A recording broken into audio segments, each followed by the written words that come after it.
I'm going to read chapter 13, The Rescue. Okay, here you go. Before reading chapter 13 with the narrator to compare the sound, so reading aloud, I found the important points of reading aloud. And then, not me, from the narrators, because I'm not perfect, so I practice. And then, yeah, narrators, I just focus on, and then narrators. After reading the page by page and with the narrators, and then it's a little bit effective because I can compare my voice, my sound, and narrators. And when narrators read aloud, and then he read rightly read the function word like prepositions, conjunctions. And also reading speed is very important to get improve intonations. And here the narrator reads the stories fast. It's true. And after practicing chasing this speed, I tried to read another book, not from the internet, just a real book. I read Red Dog, and it's good. And then when I read aloud at the same speed of reading like this, and then I can finish reading the book in a few hours. That's good and saving time. So enjoyable. So enjoy reading and books. And also, and the narrators read syllables clearly. For example, and wonderful. There are 3 syllables, wonderful. And wizard, there are 2 syllables, not 3. In Korean, maybe we can say wizard. No, this is just 2 syllables, wizard. So, and then the narrators read the syllables clearly. So, Korean should know syllables in English word.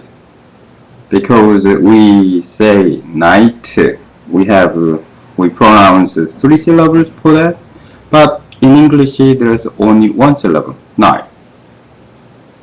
Quite different, and also reading speed is a huge difference.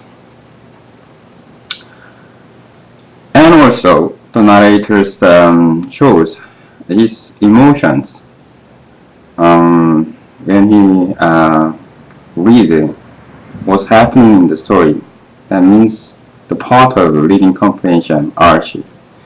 Okay, go, and then let's start and read. The Wonderful Wizard of Oz by L. Frank Baum. Chapter 13, The Rescue. The Cowardly Lion was much pleased to hear that the Wicked Witch had been melted by a bucket of water, and Dorothy at once unlocked the gate of his prison and set him free. They went in together to the castle, where Dorothy's first act was to call all the Winkies together and tell them that they were no longer slaves. Rejoicing among the Yellow Winkies, for they had been made to work hard during many years for the Wicked Witch, who had always treated them with great cruelty. They kept this day as a holiday, then and even ever after, and spent time in feasting and dancing. If our friends, the Scarecrow and the Tin Woodman, were only with us, said the Lion, I should be quite happy. Don't you suppose we could rescue them? Asked the girl anxiously. You can try, answered the Lion. So they called the Yellow Winkies and asked them if they would help to rescue their friends, and the Winkies said that they would be delighted to do all in their power for Dorothy, who had set them free from bondages. Though she chose a number of the Winkies who looked as if they knew the most. They all started that day and part of the next until they came to the rocky plain where the Tin Woodman lay. all battered and bent. His axe was near him, but the blade was rusted and the handle broken off short.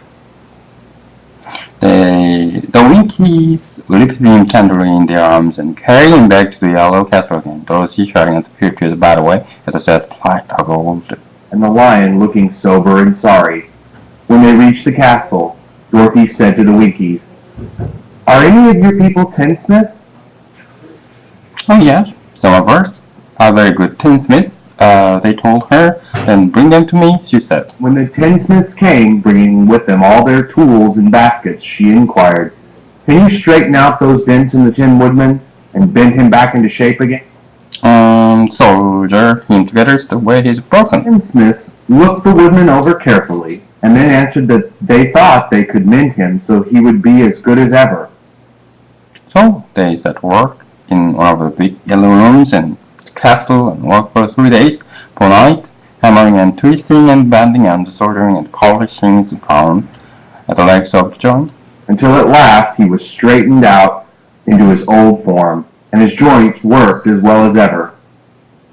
To be sure, there were several patches on him, but the tinsmith did a good job, and as the woodman was not a vain man, he did not mind the patches at all. When, at last, he walked into Dorothy's room and thanked her for rescuing him, he was so pleased that he wept tears of joy, and Dorothy had to wipe every tear carefully for He's very stupid her iPhone, so his joint and would not be lost. Her own tears fell thick and fast at the joy of meeting her old friend again, and these tears did not need to be wiped away. As for the lion, he wiped his eyes so often with the tip of his tail, and it became quite wet, and he was obliged to go out into the country yard and hold it in the sun till it dried. "If we only had the Scarecrow with us again," said the Tin Woodman when Dorothy had finished telling him everything that had happened, "I should be quite happy." "We must try to find him," said the girl. So she called the Winkies to help her, and they walked all that day and part of the next day until they came to tall tree in the branches of which the winged monkeys had tossed the scarecrows away. The trunk was so smooth that no one could climb it. But the Woodman said at once, "I'll chop it down, and then we can get the Scarecrow's clothes."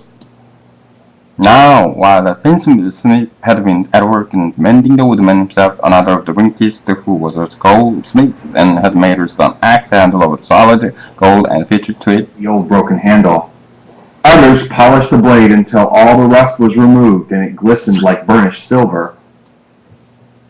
as soon as he had spoken, the tin woodman began to chop.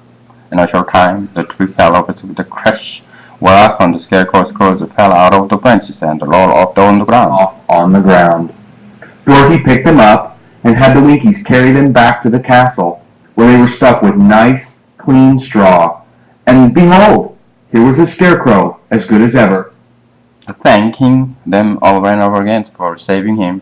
Now that they were reunited, Dorothy and her friends spent a few happy days at the Yellow Castle, where they found everything they needed to make them comfortable.